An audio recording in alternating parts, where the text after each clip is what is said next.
or rather, quite late.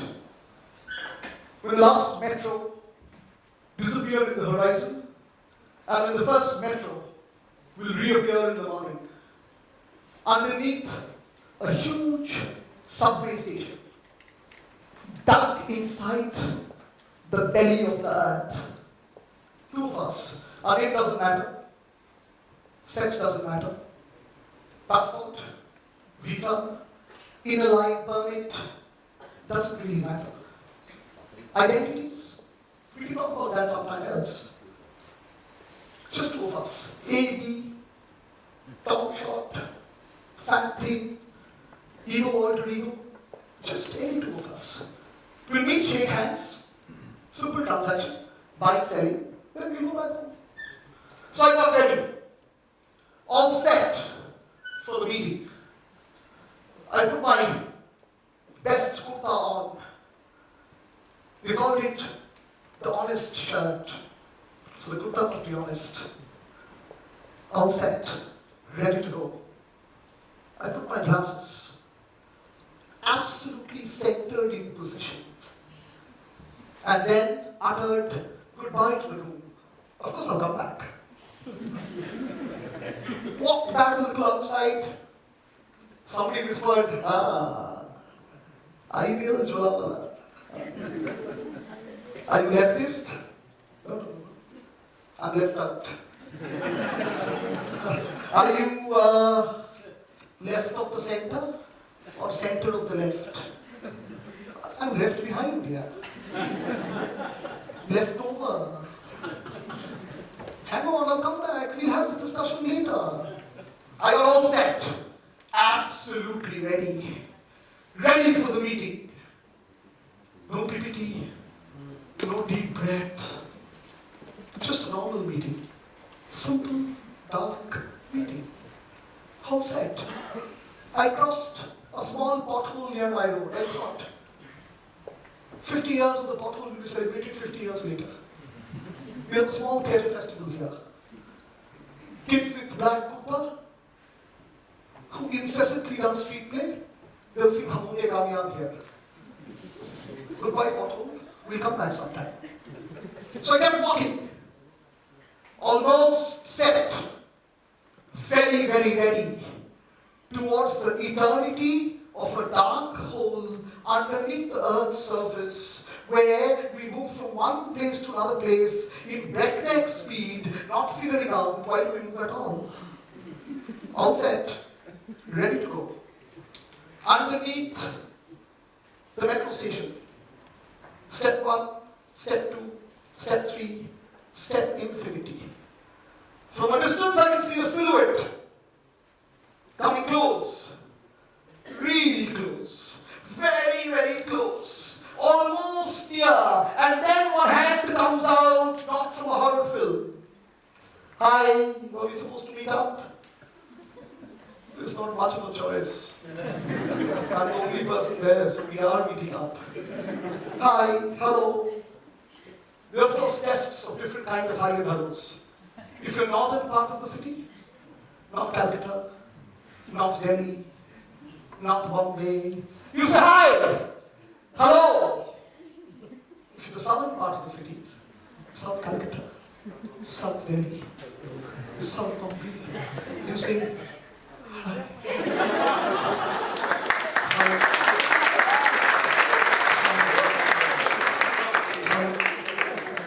We call it misplaced sophistication. We call it immediate wealth in the capital market with no capital at all. All set. We'll now shake hands, we did. And then the other person said, you will buy or sell? Sell, sell, sell. I said, one and the same thing. You buy, I sell, you buy. Does it really matter? He said, no, it doesn't. But just for the record, I took your permission, though I didn't. Let's start the buying and selling. Are we set? Yes. The person said, well, the first thing I want to buy is, the first first thing I want to buy is, the first thing I want to, got it, got it. We graduated from television serial to cinema to TED Talk. Hello. Hello. First thing I want to buy is, beautiful, sir, photogenic. Lovely, sir, dripping, sir. Now repeat. The first thing I want to buy is, I want to buy your silence. My silence. I'm normal, I'm middle class. Occasionally I'm middle class, depending on the GST. Middle class, he want to buy my silence. I was silent when Bhopal gas tragedy happened. I never understood the enormity of Hiroshima. I was silent. When hair, an essential part of the body, disappeared in the carnage of 80. I was silent all my life. I've been cocooned. I've been silent. I've read enough texts up to class 6 to forget asking questions.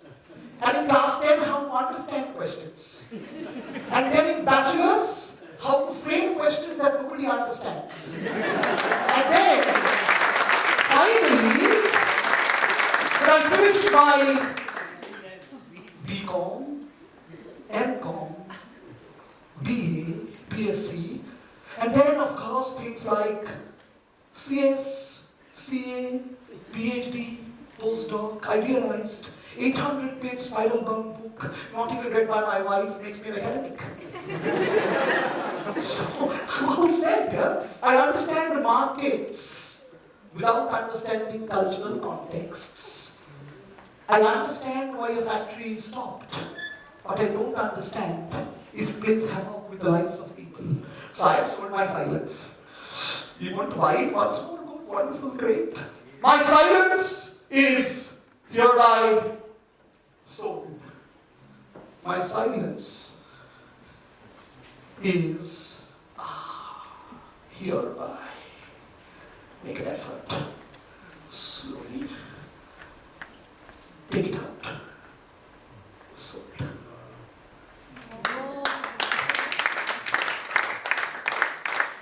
What is the second thing you want to buy?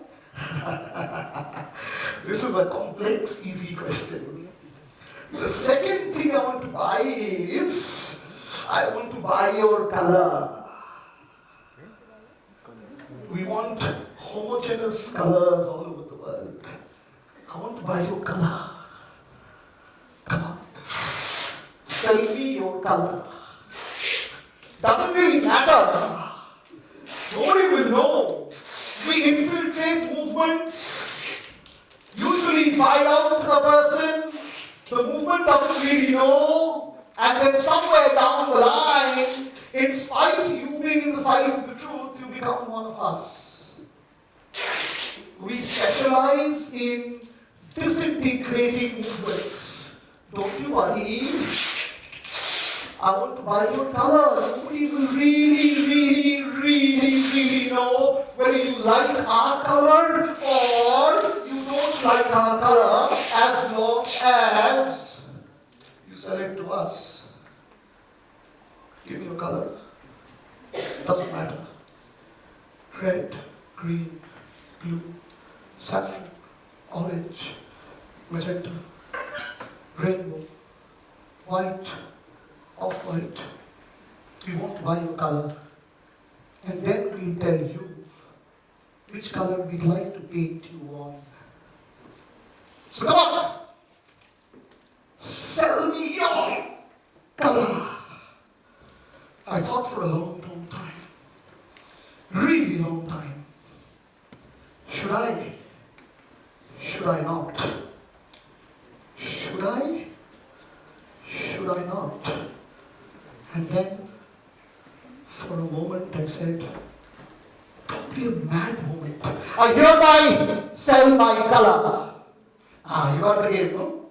Little self-love, then you sell. Come on. The third thing I want to buy from you is, I've sold my color. I've sold my silence. You could finish the game here, now. No? The third thing I want to buy from you is, I want to buy your protest. My protest.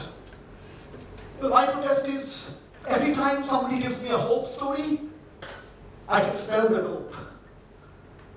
Every time when somebody tells me, this is hope, I ask a very simple fundamental question, is it realistic hope? Is it a hope that percolates? Is it a hope that will actually survive century? How many more times will you repeatedly kill Gandhi? If you do, then don't be hopeful. I keep asking, understanding, asking, understanding, asking. You want hope, but give me hope that will sustain. Give me hope that will be there for years. Turn the incipient idea of milk into sustainable idea of milk. Give me what is Korean, I'll see hope.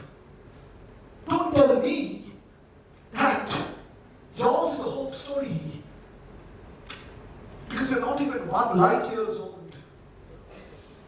400 years after Shakespeare's death, whether you like Shakespeare or dislike Shakespeare, in your absolute moment of doubt, you still say to be or not to be. That is the question. That is called sustainable hope. Not CBSE hope. UGC hope. ICSE hope. BCom hope. SEBI hope. Cut-off hope. Capital market hope. Bull run hope. Occupy Wall Street hope. Wall Street hope. Scripps hope. Trading hope. That's called hope. That you need to have a sense of self-doubt. 400 years plus 2 after Shakespeare's death. You want to buy my protest? In a landscape of dystopia, you're selling me a false utopia.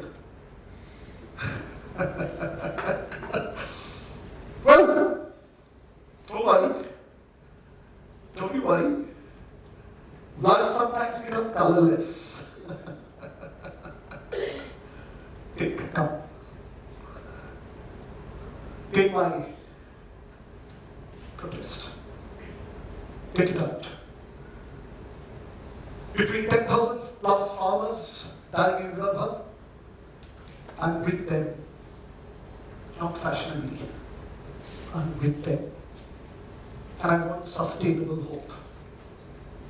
Not just reduction of water in sports grounds. Real hope. Well, take my protest away. Protest develops from hope. There's also no protest at all. Come, let's finish this now. Okay? What is the fourth and the final thing you want to buy from me? That was a long one, yeah? You give a long lecture. This time make it short. Pity. Okay? The fourth thing, the fourth thing I want to buy from you is, I want to buy your grandmother's stories.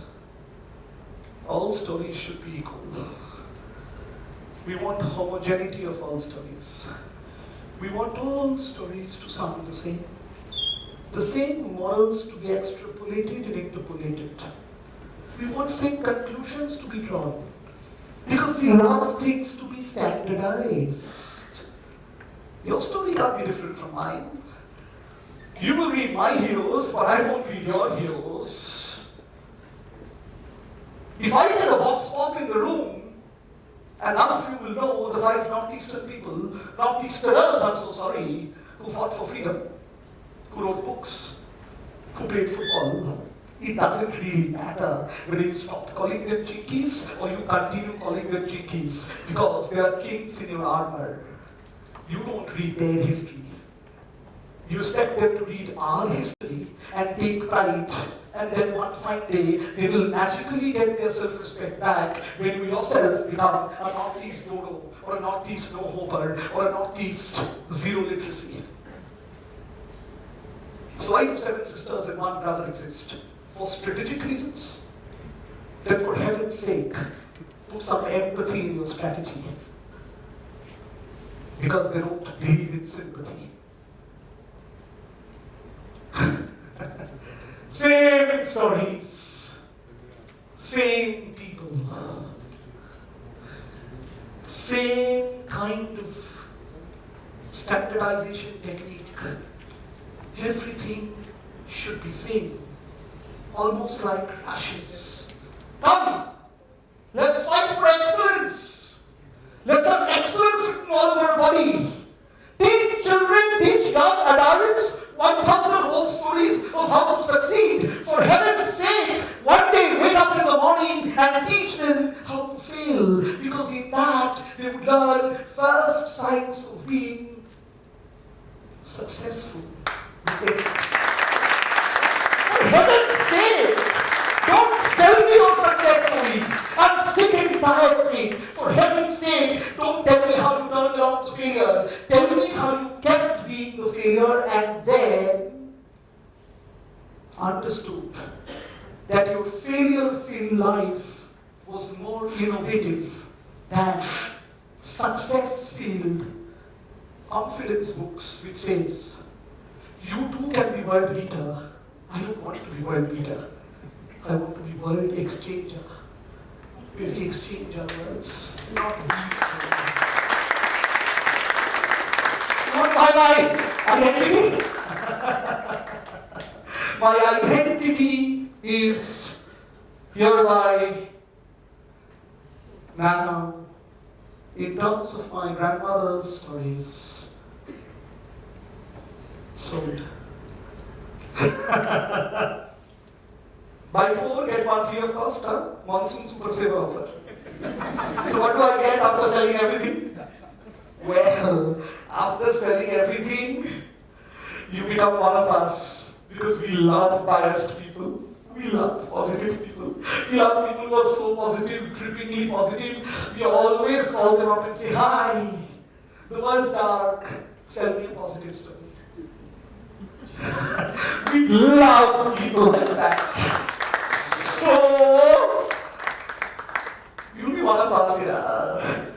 Generally one of those positive types.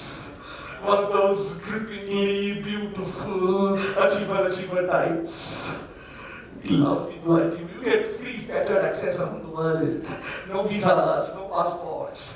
Because one biased person can always know another biased person from smell. We smell proper kind of bias. So with that, we went home. He towards his home, I towards my home. While going home, Gandhi sent a WhatsApp to me. He said, put the glasses on. I've taught you how to fail. And then he opened his cell phone and said, my life is my sustained message, not a message for your t-shirt. Thank you so much.